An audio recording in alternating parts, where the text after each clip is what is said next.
Welcome to our Vector-Borne Disease Awareness course on mosquitoes, ticks, and other pests.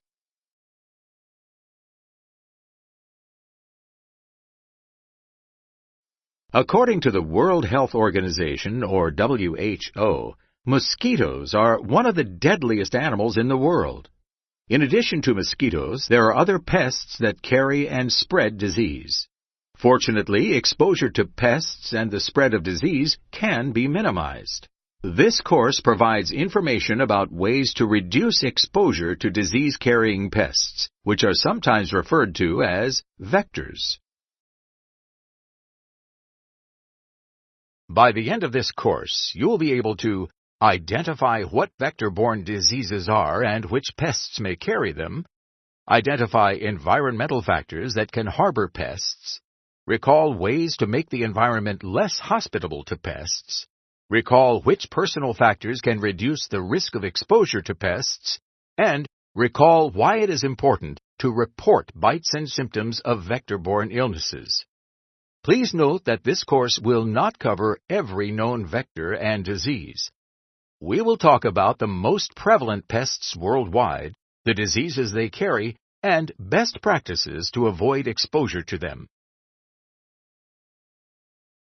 Vectors are living organisms that can transmit infectious diseases between humans or from animals to humans. A vector-borne disease is a human illness caused by parasites, viruses, and bacteria that are transmitted by vectors or pests. Many vectors are blood-sucking pests that ingest a disease-producing microorganism from an infected host during a blood meal. They then inject a new host during a future blood meal. The most common blood-sucking pests in the world are mosquitoes, ticks, triatomine bugs, also known as kissing bugs, sandflies, and black flies. Can you guess where these pests like to congregate? It's okay if you aren't sure. Your responses aren't tracked, and we'll explain the answers. Drag each pest to the environment it prefers.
It is important to avoid contact with these pests because they transmit diseases.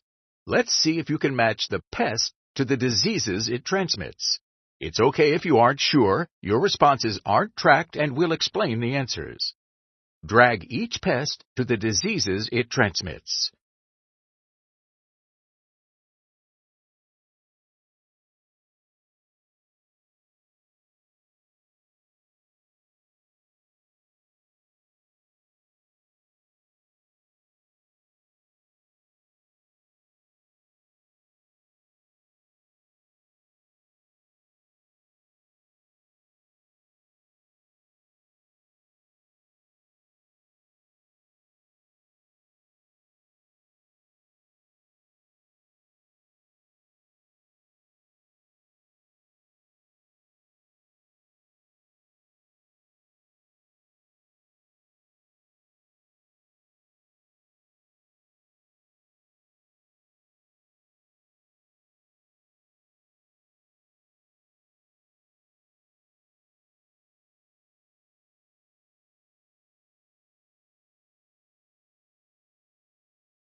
These pests are found all over the world, but some are more concentrated in certain areas. Select each pest to learn where they are usually found.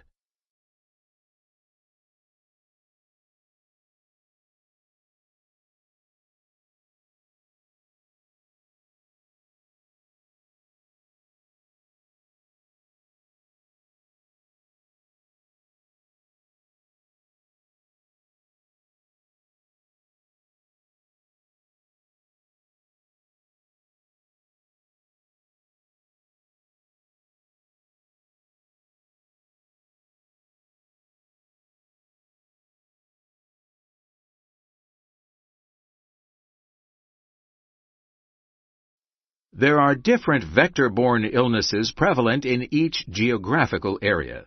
Look at the local public health website for the area where you live, work, and travel to identify which vector-borne diseases you may be exposed to. You may also find tips to prevent exposure on public health websites.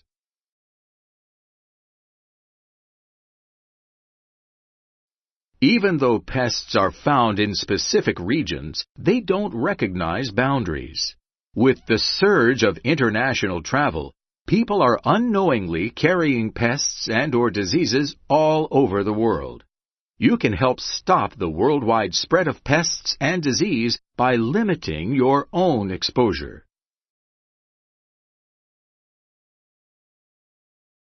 Not all vectors are blood-sucking pests. There are pests that transmit diseases mechanically or physically. This means that the pest physically carries, usually on the feet, a disease-contaminated agent and deposits it where a human can ingest it, usually food or drink. Then the human may get sick.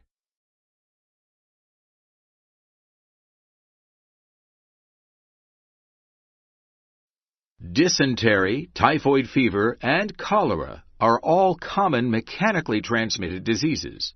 These diseases can cause serious gastrointestinal problems, fever, dehydration, and even death if not treated.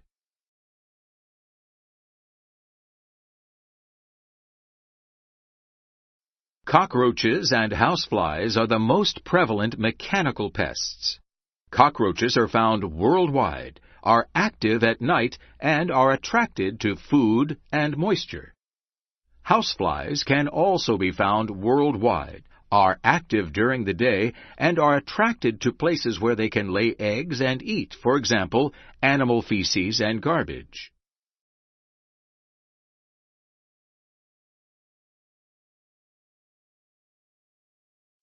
Which of the following is considered a vector?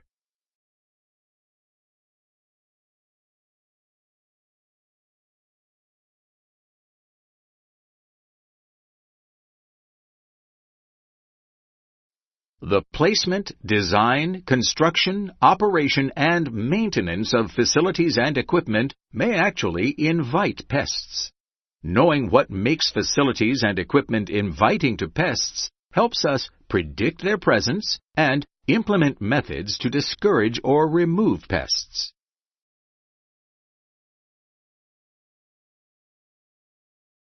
The first way to avoid interactions with pests is to inspect your area for evidence of pests and for places pests like to live, and then make the area less hospitable to them. Select the areas that attract pests.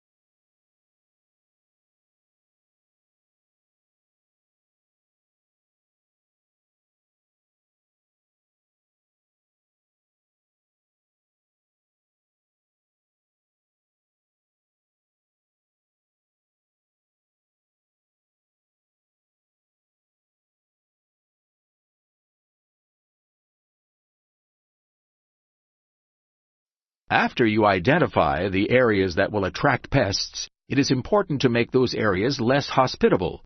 You should close up access and seal the pests out of the area. Then you should establish barriers and eliminate possible breeding grounds.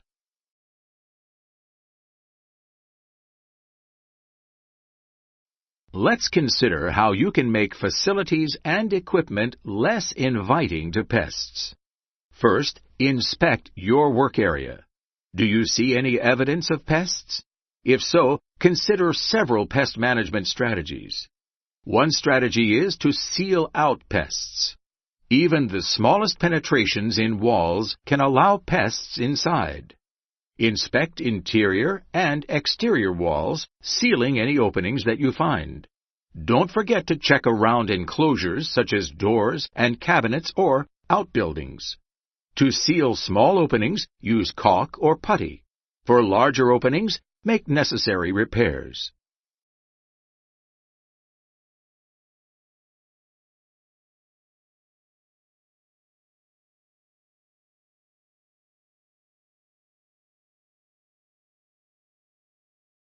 It may be necessary to add a physical barrier or deterrent to openings. For example, a screen would help keep pests out of a ventilation system, but it would still allow air to flow through. What is the first thing you should do when attempting to manage pest exposure?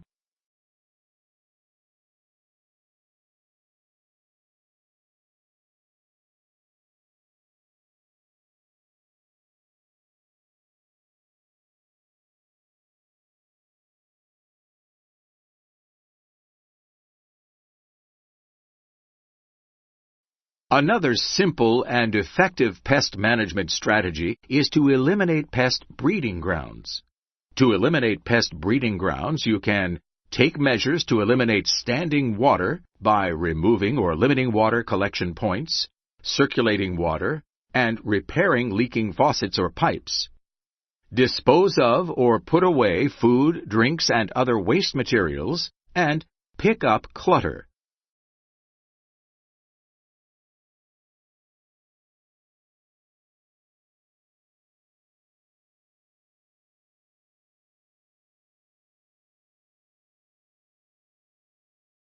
You can also eliminate pest breeding grounds by maintaining landscaping, like cutting tall vegetation and keeping trees and shrubbery trimmed away from buildings.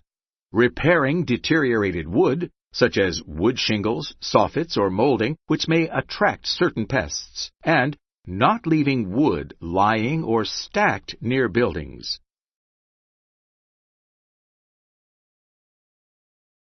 Insecticides should be the last line of defense in pest management. If you decide to use chemical insecticides, make sure to use them in a safe manner. All pesticides are not the same. They all present different hazards and therefore require varying precautions. Your safety starts with gathering information about the pesticide before handling or using it. How can you find this information? Read the product label or the Safety Data Sheet, SDS. Visit the manufacturer's website. Contact the manufacturer using the product information number listed on the label or SDS, and/or talk to someone who has experience with the chemical, such as a supervisor or safety person. Take a look at the following images and see if you can match the pest control method to the problem area. It's okay if you aren't sure, your responses aren't tracked, and we'll explain the answers.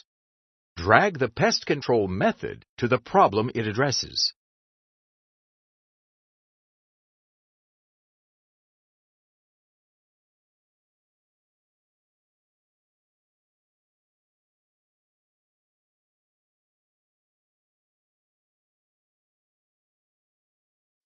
Even if you take steps to manage or eliminate pests, there is still a chance they will arrive on the scene and try to attack. Let's go over a few personal safety tips you should consider. Make an effort to be aware of the presence of pests. Know the types of pests that surround the areas where you live, work, and travel. Remember that the pests that surround your home may not be the same types of pests that surround other places in the world. Before you travel abroad, take steps to find out what pests you may encounter and receive recommended vaccines and immunizations. You can also limit exposure by wearing proper clothing and applying insect repellent. Note that some repellents are intended for clothing and can be hazardous if applied to skin. Learn about each repellent you intend to use and follow directions.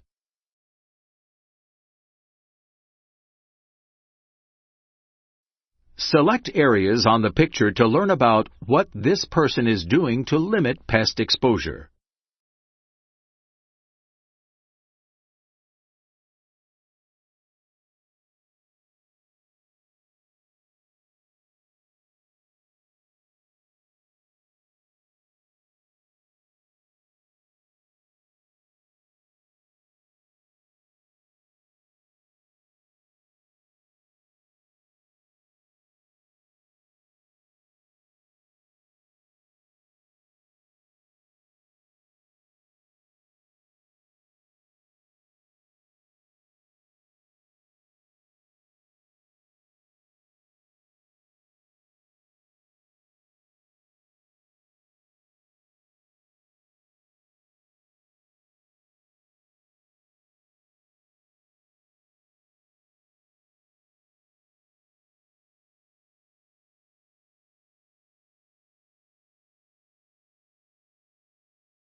Another way to minimize your chance of attracting pests is by not wearing fragrances such as perfume or cologne and avoiding scented laundry and bath soap.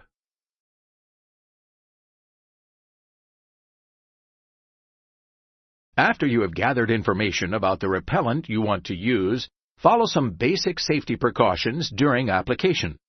Do not spray repellent in an enclosed area or near food.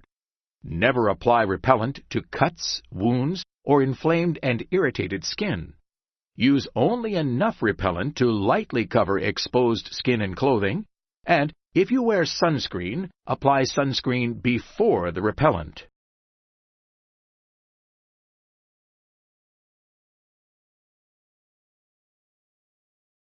To safely apply repellent to your face, spray it into the palm of your hands and apply a thin layer to your face, keeping away from your eyes and mouth. Always wash your hands after applying repellent, and once indoors and away from pests, wash all treated skin and clothing with soap and water.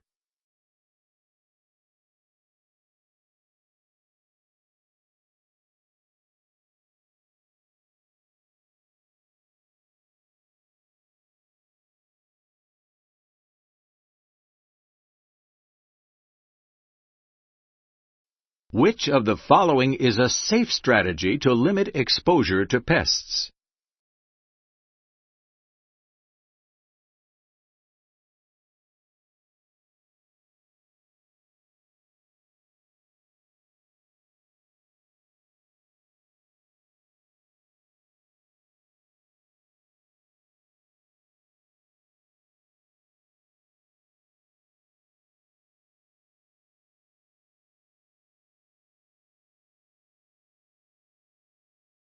In the event that you pick up a tick, it is important to react quickly. When a tick attacks, you probably won't feel it.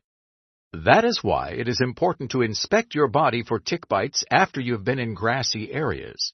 If you find a tick, carefully remove it and then keep it if you plan to have it tested for disease, or kill it if you do not. Checking your body for ticks is vital. The sooner you can detect and remove ticks, the less likely they are to burrow deeply into your skin. The good news is the risk of infection is low if you find one and remove it quickly. When you remove a tick, your goal is to avoid expelling the contents of its body, which can carry disease. Select each step to learn how to safely remove a tick.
It's important that you report to your employer any exposure to the vectors that carry diseases.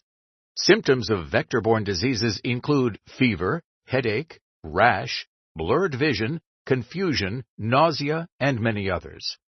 If you don't feel well and think you were attacked by a pest, there's a chance you have a vector-borne disease. Reporting helps your employer identify controls to help others avoid exposure and is often the first step to obtaining medical treatment. After you report your exposure and are treated, your employer may monitor your condition and follow up with you to make sure you recover. If you think you have been exposed to a disease-carrying pest, don't panic. If you were exposed at work, report it to your employer. Your employer can assess the situation and decide if professional pest control is needed. If your symptoms are severe enough to see a doctor, your doctor will report necessary information to the appropriate public health organizations. Even though vector-borne diseases are a global threat, if we do our part locally to prevent the spread of vector-borne disease, the entire world will benefit.